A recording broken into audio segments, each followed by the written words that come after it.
இப்ப வந்து 12வது ஓவர்ல விக்கெட் விழுது, தோனி வரமாட்டேங்கிறாருல, ஏன் வரமாட்டேங்கிறாரு? அந்த டைம்ல சான்ஸ் இருந்தது, தோனி இறங்க மாட்டாரு. நீங்க தோனி சொல்றீங்க திருப்பி, தோனி அந்த டவுன்ல வர்றது இல்லங்கிறது தான் இங்க ப்ராப்ளம். நம்பர் 9ல வராரு தோனி. ஆஷ் வந்துட்டு தோனி முன்னால வராருங்கிறப்பே நம்ம கிளியரா ஒன்னு புரிஞ்சுக்கணும்.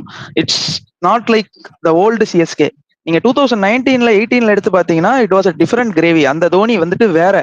அவர் வந்துட்டு ஆரஞ்சு கேப்புக்கு வந்துட்டு காம்படிஷன்ல இருந்தாரு. டாப் 4 டாப் 5 ரன் கேட்டர்ஸ்னு இருந்தாரு. இப்போ அந்த தோனி கிடையாது.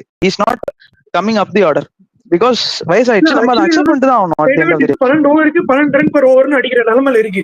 13 ஓவர் கிட்ட இருக்கப்ப அஸ்வின் இறக்குறாங்க. நீங்க 7 ஓவர் ஆடுறதுக்கு ஏன் தோனி வர மாட்டேங்கிறாரு?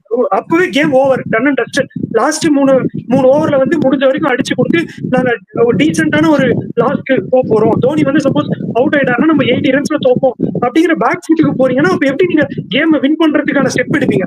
இதே மாதிரி ஒரு ஆங்கில தான் நீங்க அஸ்தோஷ் அந்த இன்னிங்ஸுக்கு நீங்க வந்து பேசுனீங்க.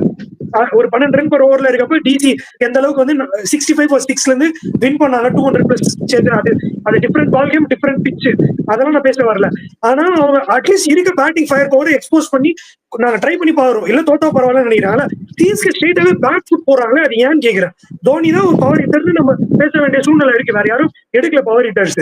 அப்படி இருக்கப்போ நம்ம தோனி இறங்க மாட்டேங்கிறாரு. 7 ஓவர் இருக்கப்போ ஏன் இறங்க மாட்டேங்கிறாரு? அப்ப இந்த மேட்ச் அவங்க ட்ரை பண்ண வேண்டியது, ட்ரை பண்ணி அட்லீஸ்ட் 85 ரன்ஸ்ல தோக்க வேண்டியது, 50 ரன்ல தோத்ததுக்கு.